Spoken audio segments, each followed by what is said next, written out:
இன்னைக்கு வந்து அம்மாவின் கைபேசி அந்த திரைப்படத்தோட விமர்சனத்தோட உங்களை சந்திக்கிறேன். தங்கர் பச்சான் ரொம்ப நாள் கழிச்சு வெளியிட்டு இருக்கிற படம் அழகிக்கு அப்புறம் நினைக்கிறேன் நான்.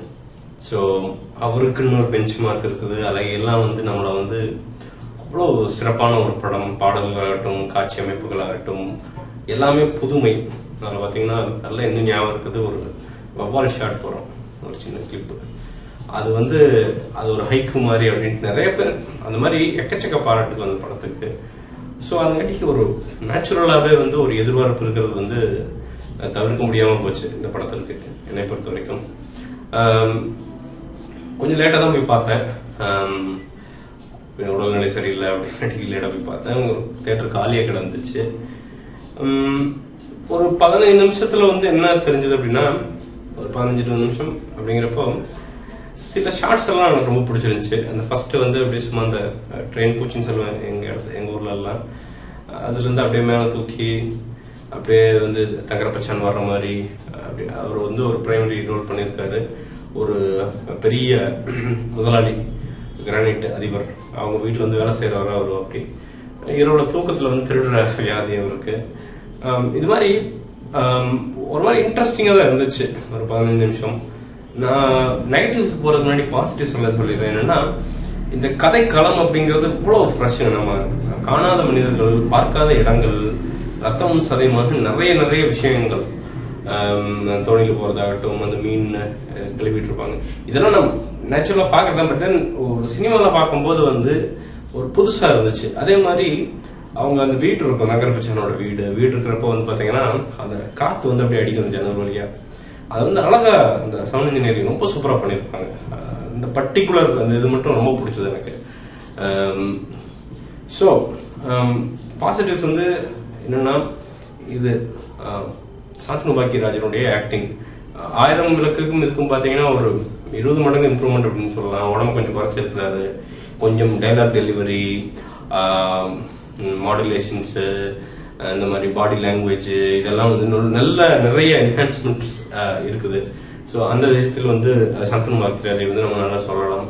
அதே மாதிரி இனியாவும் தான். இவங்க எல்லாரும் வந்து ஒரு புதிய களம் அப்படிங்கிறது, இதெல்லாம் தான் பாசிட்டிவ்ஸ். ஸோ பாசிட்டிவ்ஸ் மட்டுமே ஒரு படத்தை வந்து உருவாக்கிறது இல்லைங்களா. ஒரு 10 பாசிட்டிவ் 2 நெகட்டிவ் இருந்தா தான் ஒரு படம் ஜெயிக்கும். 8 நெகட்டிவ் 2 பாசிட்டிவ் இருந்தா படம் ஜெயிக்காது. இது எப்படின்னா கிட்டத்தட்ட 6 நெகட்டிவ் 4 பாசிட்டிவ் இருக்கிற மாதிரி ஒரு படம் இது. ஏன்னா ரொம்ப வேகா தெரியுதுங்க, ரொம்ப ட்ரையா இருக்குது படம். பிரச்சனையே அதுதான். ஒரு காமெடி இல்ல. சரி, நீ சொல்றது நான் ஒத்துக்கிற தங்க பிரச்சனை. நீங்க என்ன சொல்லுவீங்கன்னா, இது ஒரு ஆர்ட் பிலிம் அப்படிங்குவீங்க. என்ன ஆர்ட்டா இருந்தாலும் மக்களுக்கு பிடிக்காது என்ன ஆர்ட்? அதுதான் என்னுடைய கேள்வி. என்ன ஆர்ட்டா வேணா இருக்கட்டும், அது மக்கள் ரசிக்காத ஆர்ட் என்ன ஆர்ட்? அது கிடையாது இல்லைங்களா. சோ இதை வந்து இவ்வளவு ஆர்ட்ஸியா கொண்டு போகணும்னு அவசியம் இல்லை. இன்னொன்னு, நீங்க ஏதாவது சினிமோட்டோகிராஃபி பண்ணிருக்கீங்க, ஸ்கிரீன் பிளே பண்ணிருக்கீங்கன்னு நினைக்கிறேன், டைலாக்ஸ் எல்லாம் ரைட் பண்ணிருக்கீங்க. இப்ப சினிமோட்டோகிராஃபி எல்லாம் வந்து அவ்வளவு உலகத்தரம் அப்படின்னு சொல்லிட முடியாது. அமைச்சூரிசா தான், நிறைய இடத்துல அமைச்சூரிசா தான் இருக்குது. இன்ஃபேக்ட் வந்து ரொம்ப ரொம்ப டைம் கன்சியூம் பண்ணது உங்க சினிமோட்டோகிராஃபி வந்து. சீன்ஸ்க்கு வந்து தேவையில்லாத டைம் கன்சப்ஷன். அந்த சீனை வந்து ஒரு சீனை 2 நிமிஷத்துல முடிக்க வேண்டிய சீன் எல்லாம் பாத்தீங்கன்னா நீங்க 3-4 நிமிஷத்துக்குள்ள எடுத்துட்டு போய் விட்டுருக்கீங்க நிறைய இடத்துல. இந்த படத்தை வந்து என்கிட்ட கொடுத்திருந்தீங்கன்னா கூட நான் ஒரு 30 நிமிஷம் ட்ரிம் பண்ணி வந்திருப்பேன். நான் உங்களுக்கு எந்த சீன், எந்த கதையினுடைய ஓட்டம், எந்த பாதிப்புமே இல்லாம. ஏன்னா அவ்வளவு வேஸ்ட் போர்ஷன்ஸ் இருந்தது படத்துல. அந்த வேஸ்ட் போர்ஷன்ஸ் எல்லாம் சேர்த்து வந்து படத்தை வந்து அப்படியே பெரிய ஒரு புராணம் மாதிரி ஆக்கிடுச்சு. கடைசியில எப்படா முடியும்ட்டு உங்களை நம்பி சின்சியரா பார்க்க வந்தவங்க எல்லாம் வந்து ரொம்ப ரொம்ப டிசப்பாயிண்ட் ஆனாங்க, பயங்கரமா டிசப்பாயிண்ட் ஆனாங்க. அப்படிங்கறத வந்து ரொம்ப ஹானஸ்டான கருத்து தங்கர்பச்சான் அவர்களே. ஏன்னா நீங்க வந்து சரி, நீங்க மசாலா பேக்கேஜில் நீங்க உடன்படல அப்படிங்கிறது ஓகே, அது நான் இல்லவே இல்லை அப்படிங்கல. ஆனா என்னன்னா, அந்த பேசிக் எலிமெண்ட்ஸாவது இருக்கணும் அப்படிங்கிறது என்னோட. இப்போ அட்டகத்தி பாத்தீங்கன்னா, அட்டகத்தியும் கிட்டத்தட்ட இதே ஜான்ரா தான். அப்படியா, இது வந்து அம்மா பாசம், அது வந்து ஒரு பொண்ணு பிராண்ட் அலையலான்னு வச்சுக்கலாம். பட் கிட்டத்தட்ட பாத்தீங்கன்னா எல்லா கலர் ஷேட்ஸ் எல்லாம் ஒரே மாதிரி தான் தெரியும். ஸோ அந்த விதத்துல பாத்தீங்கன்னா அதுல பாத்தீங்கன்னா எல்லா எலிமெண்ட்ஸுமே இருக்கும். நீங்க மியூசிக் டைரக்டர் நல்லா போட்டிருக்கணும். அவர் குல்கர்னி அவர் பண்ணியிருக்காரு. பட் தென் மியூசிக் டைரக்ஷன் வந்து பெருசா சொல்ற அளவுக்கு ஒன்றும் இல்லை. பாடல்கள் ரொம்ப ரொம்பவுமே இன்எஃபெக்டிவ். பிஜிஎம்மும் அதே மாதிரிதான். எஃபெக்ட்ங்கிறது சுத்தமாவே இல்ல கிஷோர் டிஇ எடிட்டர், அவர் என்ன பண்ண முடியும், டைரக்டர் வந்து கட் பண்ண சொன்னதான கட் பண்ண முடியும். ஸோ அவர் வந்து பெருசா குறை சொல்ல முடியாதுன்னு நினைக்கிறேன் நான். இங்க அட் ஃபால்ட் இருப்பது வந்து நிச்சயமா தங்கர்பச்சன் அவர்கள் தான் அப்படின்னு நிச்சயமா சொல்ல முடியும். இன்னொன்னு, அந்த சாந்தனு பாக்கியராஜோட அம்மாவுடைய கேரக்டர், அவங்க வந்து பாத்தீங்கன்னா ஃபர்ஸ்ட் எல்லாம் ஓகே நல்லா தான் இருந்தது ஒரு எமோஷன் அப்படின்னு, பட் ரொம்ப அழுதுட்டே இருக்கிறப்ப வந்து ரொம்ப நேச்சுரலா நடக்கிறதாங்க. அது வந்து நான் இல்லவே இல்லைங்கள, ஒரு அம்மா அப்படிங்கிறவங்க நிச்சயமா அப்படிதான் ரியாக்ட் பண்ணுவாங்க அப்படிங்கிற. பட் நம்ம எடுக்க போறது படம் அப்படிங்கிறப்ப வந்து ஒரு 10% 20% காம்ப்ரமைஸ் நிச்சயமா இருந்தே தான் ஆகணும். அப்படி இருந்தா தான் ப்ராடக்ட் வந்து கொஞ்சம் அளவுக்கு வந்து காம்பாக்டா இருக்கும். ஆனா அது வந்து இல்லவே இல்லை, அழுதுட்டே இருக்காங்க, கடைசியில பயங்கர டென்ஷன் ஆயிடுது.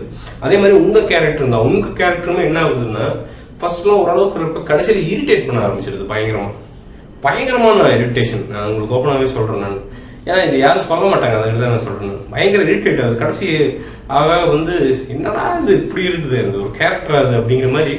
அது வந்து மேபி உங்க நடிப்பு கிடைத்த வெற்றி அப்படின்னு கூட சொல்லலாம், அது நான் இல்லைங்களா. பட் தென் கடைசி போக போக வந்து ஒரு பாயிண்ட்லெஸ்ஸா தெரியுது அந்த கேரக்டர் வந்து.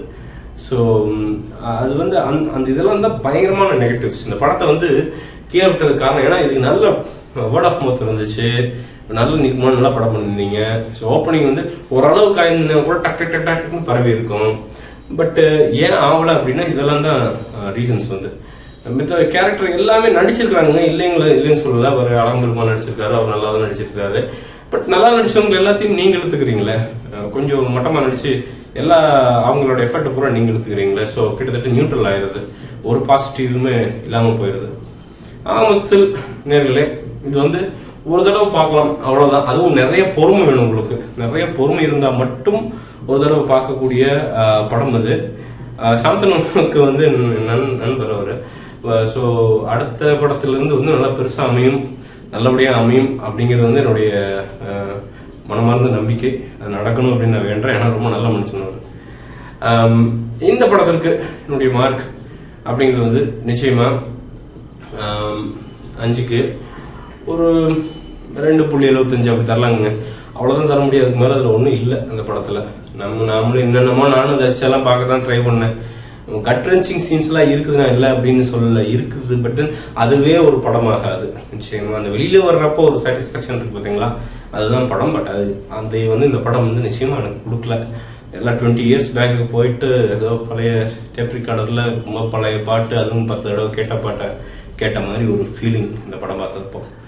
ஸோ போய் பாருங்க, நிச்சயமா வந்து ஃபேமிலியோட பார்க்க இருக்கிற ரொம்ப நல்ல படம் தான். ஏன்னா எந்த ஆபாச காட்சிகளோ இந்த மூஞ்சி சிரிக்கும் காட்சிகளோ எதுவுமே கிடையாது அப்படிங்கறத நான் வந்து இங்க சொல்லிக்க விரும்புகிறேன்.